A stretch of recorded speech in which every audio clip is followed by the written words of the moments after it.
Ang programang ito ay rated SPG, striktong patnubay at gabay ng magulang ang kailangan.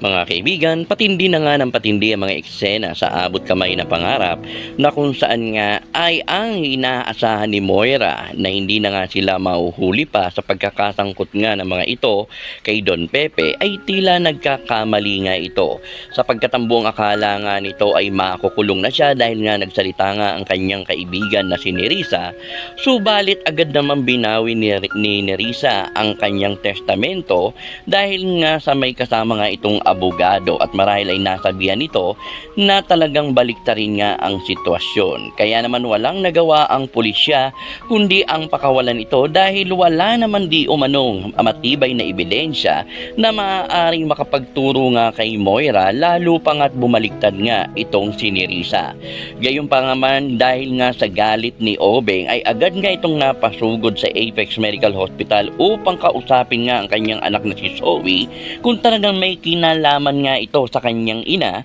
ay dapat nga magsalita na ito. Subalit pinanindigan nga ni Zoe na wala nga itong kinalaman sa nangyari nga sa kanyang lolo o ang pagkakasangkot nga nito na kasama nga ang kanyang ina. Subalit hindi naman naniniwala itong si Giselle kaya naman sinabi ng mga ito na sumama na lamang ito sa presinto dahil naroon nga ang isa sa mga kidnapper at walang iba kundi itong si Dax. Kaya naman mga kaibigan, sa pagkakataong ito ay hindi na nga napigilan pa ni Dax na aminin nga na si Moira nga ang siyang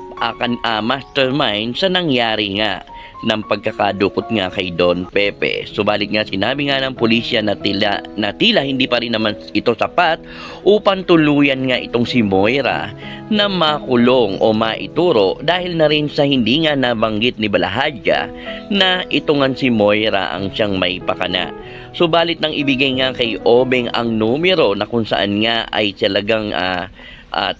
tinasabi na ito nga ang numerong ginagamit ng pag-uusap nga ni Balahadja at ng mastermind, ay dito nga kinuha ni Obeng at sinubukang ngang kontakin at dito nga ay lumabas nga ang pangalan ni Moira. Kaya naman mga kaibigan, sa pagkakataong ito ay kumpirmado na nga na may kinalaman nga si Moira at siya nga ang mastermind, kaya gagawa nga ang mga ito ng paraan upang makatakas. Subalit ang pinakamalaking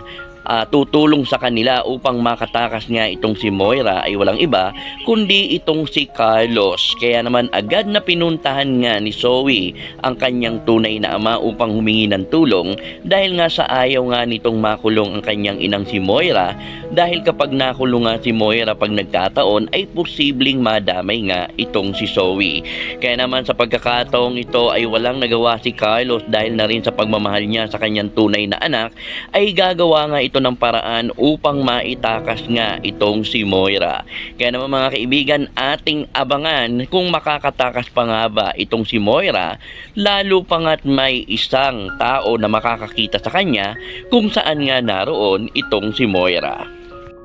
Comment na po at huwag kalimutang mag-subscribe, i-click ang notification bell upang lagi kayong ma-update sa mga susunod pang videos dito lamang sa Taylor Rich TV.